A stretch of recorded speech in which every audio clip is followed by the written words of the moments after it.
Hello everyone, आज है 12 अक्टूबर। आज के इस वीडियो में देखेंगे 12 अक्टूबर से बनने वाले सारे इंपॉर्टेंट क्वेश्चन को डिस्कस करेंगे। तो सबसे पहले हमने 11 अक्टूबर को जो क्वेश्चन पढ़ा था उसका हम रिवीजन कर लेते हैं। तो हाल ही में परमाणु मिसाइल बिवेस्टनिक का किसने सफल परीक्षण किया था? तो ये रूस ने किया है। म्यूरो 1 रॉकेट किस देश द्वारा लॉन्च किया गया है? तो ये स्पेन के द्वारा लॉन्च किया गया है। मध्य क्षेत्रीय परिषद की 24वीं बैठक कहाँ हुई है? तो ये उत्तराखंड में हुई है। किस राज्य सरकार ने राज्य में 3 नए जिले, जिसका नाम है पहला मालपुरा, दूसरा का नाम है सुजानगढ़ और तीसरा का नाम है कुचमन सिटी बनाने की घोषणा की है? तो ये राजस्थान ने की है। किस राज्य के याक चुरपी, खामती चावल और तांगसा टेक्सटाइल को जीआई टैग प्राप्त हुआ है? तो ये अरुणाचल प्रदेश में प्राप्त हुआ है। वनडे विश्व कप में सबसे तेज 1000 रन बनाने वाले नए रिकॉर्ड किस खिलाड़ी ने बनाए हैं? तो ये डेविड वार्नर ने बनाया है। हाल ही में दूरसंचार कंपनी नोकिया ने 6GB लैब का उद्घाटन कहाँ किया है? तो ये कर्नाटक की राजधानी बेंगलुरु में इसका उद्घाटन किया है। लॉन्च जेल उद्योग के ब्रांड मुक्ति का संबंध किससे है? तो ये बिहार से है। Asia Pacific institute for brand casting development के अध्यक्ष के रूप में किस देश को चुना गया है? तो ये भारत को चुना गया है। 16वीं राष्ट्रीय कृषि विज्ञान कांग्रेस का आयोजन कहाँ किया गया है? तो ये केरल में किया गया है। प्रतिवर्ष विश्व डाक दिवस कब मनाया जाता है? तो प्रतिवर्ष विश्व डाक दिवस ये 9 अक्टूबर को मनाया जाता है। भारतीय वायुसेना दिवस कब मनाया जाता है? तो भारतीय वायुसेना दिवस ये 8 अक्टूबर को मनाया जाता है। तो ये 11 अक्टूबर का करंट अफेयर जो तो हमने रिवीजन कर लिया। चलिए आज का फर्स्ट प्रश्न है कि जेएनयू द्वारा डॉक्टरेट की मानद उपाधि प्राप्त करने वाली पहली महिला बनी है? तो जेएनयू का मतलब जवाहरलाल नेहरू यूनिवर्सिटी। तो इसके द्वारा डॉक्टरेट की मानद उपाधि प्राप्त करने वाली पहली महिला बनी है, उसका नाम क्या है? तो उसका नाम है Samia Suluhu Hassan. Samia Suluhu Hassan इसका नाम है। तो इसका करेक्ट आंसर डी हो जाएगा। तंजानिया की राष्ट्रपति सामिया सुलूहू हसन को जवाहरलाल नेहरू विश्वविद्यालय द्वारा डॉक्टरेट की मानद उपाधि से सम्मानित किया गया है। वह इस सम्मान से सम्मानित होने वाली पहली महिला बन गई है। तो इस सम्मान से पहली महिला ये बनी है। तंजानिया की जो है ये पूर्व अफ्रीकी देश में है। तंजानिया जो है पूर्व अफ्रीकी देश में यहाँ पे है और इसकी राजधानी डोडोमा है और मुद्रा का नाम है शिलिंग। क्या नाम है? शिलिंग। यहीं से जो नील नदी होती है, नील नदी जो है विश्व की सबसे लंबी नदी, जो कि ये यहीं से निकलती है। ठीक है, चलिए ऑप्शन के थ्रू हम समझ लेते हैं। तो ऑप्शन ए जो है रेलवे बोर्ड की पहली महिला अध्यक्ष ये जया वर्मा सिन्हा बनी है। तो रेलवे बोर्ड की पहली महिला अध्यक्ष बनी है जया वर्मा सिन्हा। क्रिस्टलिना कोच जो है ये नासा से रिलेट करने, नासा से है। ठीक है। नकोजी अंकोजी जो है WT और वर्ल्ड ट्रेड ऑर्गेनाइजेशन, इसकी पहली महिला अध्यक्ष जो बनी है नकोजी अंकोजी, जो कि नाइजीरिया से बिलोंग करती है। चलिए नेक्स्ट प्रश्न देखते हैं। हाल ही में गंगा डॉल्फिन को राज्य जलीय जीव किसने घोषित किया है? तो हाल ही में गंगा डॉल्फिन को राज्य जलीय जीव किसने घोषित किया है? तो ये उत्तर प्रदेश ने किया है। तो इसका करेक्ट आंसर ए हो जाएगा। उत्तर प्रदेश ने इसका घोषणा की है। उत्तर प्रदेश के मुख्यमंत्री योगी आदित्यनाथ ने गंगा डॉल्फिन को राज्य जलीय जीव घोषित किया है। गंगा डॉल्फिन वैज्ञानिक का नाम जो है प्लेटनिस्टा गैंगटिका, इसका वैज्ञानिक नाम है। गंगा डॉल्फिन को वर्ष 2009 में भारत सरकार द्वारा राष्ट्रीय जलीय जीव यानी नेशनल एक्यूट एनिमल के रूप में मान्यता दी थी। नेशनल डॉल्फिन डे जो है 5 अक्टूबर को मनाया जाता है और गंगा डॉल्फिन केवल मीठे पानी में रह सकती है। जो गंगा डॉल्फिन है ये केवल मीठे पानी में रह सकती है और यह दृष्टिहीन होती है, यानी यह देख नहीं सकती। यह प्राश्रव्य ध्वनि का उत्सर्जन करके शिकार करती है। इसे सुसु भी कहा जाता है। उत्तर प्रदेश जो है इसकी राजधानी लखनऊ हो जाएगी। मुख्यमंत्री के नाम है योगी आदित्यनाथ और राज्यपाल नाम है आनंदीबेन पटेल। भारत में सबसे ज़्यादा लोकसभा सीटें किस राज्य में है? तो ये किसमें, उत्तर प्रदेश में कितना 80 है। और राज्यसभा सीटें कितने हैं, तो राज्यसभा सीटें 31। तो सबसे ज़्यादा लोकसभा सीटें जो उत्तर प्रदेश में है और राज्यसभा सीटें यहाँ पे 31 है। चलिए नेक्स्ट प्रश्न के देखते हैं।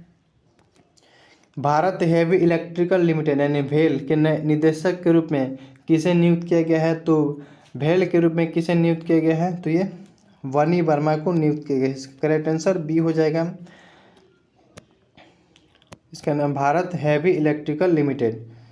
तो सार्वजनिक क्षेत्र की company Bharat heavy electric limited ने वानी वर्मा को कंपनी का निदेशक नियुक्त किया गया है। भेल भारतीय केंद्रीय सार्वजनिक क्षेत्र का सबसे बड़ा बिजली उत्पादक उपकरण निर्माता कंपनी है।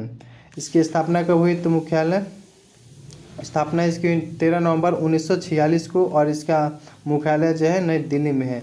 और इसका फुल फॉर्म है भारत हैवी इलेक्ट्रिकल लिमिटेड, इसका फुल फॉर्म है। चलिए नेक्स्ट प्रश्न देखते हैं। हाल ही में भारत और किस देश ने अपने 75 साल के राजनयिक संबंधों का जश्न मनाया है, तो ये स्विट्जरलैंड ने मनाया है। 75 साल के राजनयिक संबंधों को मनाया है, तो इसका करेक्ट आंसर सी हो जाएगा। भारत और स्विट्जरलैंड ने हाल ही में अपनी दोस्ती के 75 साल पूरे होने पर भारत के उत्तराखंड क्षेत्र में बसे एक सुंदर कुमाऊं गांव में अपने फलदायी सहयोग का श्रम मनाया है। स्विट्जरलैंड ने जो इसकी राजधानी बर्न है और मुद्रा का नाम है स्विस फ्रैंक और राष्ट्रपति है एलन बर्सेट, यहाँ के राष्ट्रपति का नाम है, जो कि ये है स्विट्जरलैंड। नेक्स्ट प्रश्न है कि उत्तर प्रदेश का पहला सौर शहर कौन बनने जा रहा है, तो उत्तर प्रदेश का पहला सौर शहर जो बनने जा रहा है उसका नाम है अयोध्या। क्या नाम है, अयोध्या, जो कि सौर शहर बनने जा रहा है। उत्तर प्रदेश का पहला सौर शहर अयोध्या बनेगा। अयोध्या को प्रदेश का पहला सौर शहर बनाने का जिम्मा राष्ट्रीय ताप विद्युत निगम यानी एनटीपीसी नेशनल थर्मल इसका सौंपा गया है, नेशनल थर्मल पावर कॉरपोरेशन को सौंपा गया है। अयोध्या में 40 मेगावाट क्षमता के सौर ऊर्जा संयंत्र लगाया जाएगा। सरवी नदी के किनारे एक सोलर पार्क भी बनाया जाएगा। प्रस्तावित योजना के अनुसार अयोध्या के सभी सार्वजनिक परिवहन स्ट्रीट लाइट नार्वे सौर ऊर्जा से चलेंगी। हाल ही में मध्य प्रदेश की सांची को देश का पहला सौर शहर घोषित किया गया है। जो अयोध्या है ये सरवी नदी किनारे बसा है। क्या, सरवी नदी किनारे जो है अयोध्या बसा है। चलिए नेक्स्ट प्रश्न देखते हैं कि भारत की किस पुरुष युगल जोड़ी ने बैडमिंटन वर्ल्ड फेडरेशन रैंकिंग में पहला स्थान हासिल किया है, तो ये इसका नाम है सात्विक साईराज और चिराग शेट्टी। इन दोनों ने इसमें पहला रैंकिंग स्थान हासिल किया है। सात्विक साईराज रैंकिंग रेड्डी और चिराग शेट्टी की स्टार बैडमिंटन पुरुष युगल जोड़ी हाल ही में बैडमिंटन वर्ल्ड फेडरेशन रैंकिंग में पहला स्थान हासिल किया है। चीन के हांगजो में आयोजित एशियाई खेलों में पुरुष युगल में स्वर्ण पदक जीतने के बाद उन्होंने यह रैंकिंग हासिल की है। सात्विक और चिराग ने इस साल 18 टूर्नामेंटों में कुल 92,411 अंक जुटाए हैं। ठीक है। नेक्स्ट प्रश्न है कि हाल ही में चर्चा में रहे समक्का सराका केंद्रीय जनजातीय विश्वविद्यालय का संबंध जो है किससे है, तो ये तेलंगाना से। इसका करेक्ट आंसर डी हो जाएगा। तो समक्का सराका जो है तेलंगाना से संबंधित है। केंद्रीय मंत्रिमंडल ने तेलंगाना में सराका केंद्रीय जनजातीय विश्वविद्यालय को स्वीकृति दे दी है, जिसका नाम तेलंगाना राज्य में सम्मानित आदिवासी शख्सियत समक्का सराका के नाम पर रखा गया है। समक्का सराका जो है इसे मेदा राम जात्री भी कहा जाता है। क्या, मेदा राम जात्री भी कहा जाता है। क्या, समक्का सराका को। कुंभ मेले के बाद भारत का दूसरा सबसे बड़ा मेला है जो तेलंगाना के दूसरे सबसे बड़े जनजातीय समुदाय कोया जनजाति द्वारा 4 दिनों तक मनाया जाता है। इसकी राजधानी क्या है, तो हैदराबाद। मुख्यमंत्री के नाम है के चंद्रशेखर राव और राज्यपाल है तमिली साई सौंदरराजन यहाँ के राज्यपाल हैं। ठीक है। चलिए नेक्स्ट प्रश्न देखते हैं कि हाल ही में पेडिग्री इंडिया ने अपना भारतीय ब्रांड एम्बेसडर किसे बनाया है, तो ये किसे बनाया है, तो ये अरुण धवन को बनाया है। इसका करेक्ट आंसर ये ए हो जाएगा। शाहरुख खान क्या है, तो शाहरुख खान जो रियलमी है, रियलमी के ब्रांड एम्बेसडर ये शाहरुख खान है। एम एस धोनी किसके ब्रांड एम्बेसडर है, तो ये रेड बस हो जाएगा। रेड बस के ब्रांड एम्बेसडर ड्रीम 11 के ब्रांड एम्बेसडर जो कि एम एस धोनी है। अमिताभ बच्चन जो है किसके ब्रांड एम्बेसडर है, तो जीएसटी के ब्रांड एम्बेसडर जो है ये अमिताभ बच्चन हो जाएंगे। नेक्स्ट प्रश्न देखते हैं कि हाल ही में उत्तर प्रदेश के किस जिले में स्वतंत्रता सेनानी राजा राव की प्रतिमा का अनावरण किया है। तो हाल ही में उत्तर प्रदेश के किस जिले में स्वतंत्रता सेनानी राजा राव की प्रतिमा का अनावरण किया गया है, तो ये उन्नाव में किया गया है। इसका करेक्ट आंसर बी हो जाएगा। उत्तर प्रदेश के मुख्यमंत्री योगी आदित्यनाथ ने 804 करोड़ रुपए की विकास परियोजनाओं का उद्घाटन और शिलान्यास किया है। साथ ही उन्होंने यूपी के उन्नयन जिले में स्वतंत्रता सेनानी राजा राम बख्श सिंह की प्रतिमा का अनावरण भी किया है। तो ये करेक्ट आंसर बी हो जाएगा। ठीक है, चलिए नेक्स्ट प्रश्न को देखते हैं। हाल ही में अंतर्राष्ट्रीय बालिका दिवस कब मनाया जाता है। तो हाल ही में अंतर्राष्ट्रीय बालिका दिवस ये प्रतिवर्ष 11 अक्टूबर को मनाया जाता है। तो इसका करेक्ट आंसर सी हो जाएगा। तो अंतर्राष्ट्रीय बालिका दिवस 11 अक्टूबर को मनाया जाता है। हाल ही में 28वें बुसान इंटरनेशनल फिल्म फेस्टिवल 2023 में बेस्ट एक्ट्रेस का अवार्ड किसने जीता है, तो ये करिश्मा तन्ना ने जीता है, जो कि फिल्म और टीवी अभिनेत्री है। तो इन्होंने ये जीता है कौन, 28वें बुसान इंटरनेशनल फिल्म फेस्टिवल। ठीक है, तो चलिए अगला प्रश्न देखते हैं कि हाल ही में 2022-23 के लिए राष्ट्रीय लता मंगेशकर सम्मान से किसे सम्मानित किया गया है।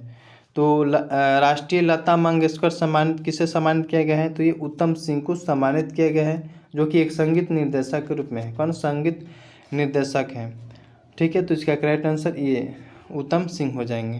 तो ये था करंट अफेयर्स 12 अक्टूबर का, जो कि हमने सारे क्वेश्चन को डिस्कस कर लिया है। दोस्तों हमारे चैनल को जरूर सब्सक्राइब करिए और वीडियो को लाइक करिए, शेयर भी करिए। Thank you so much.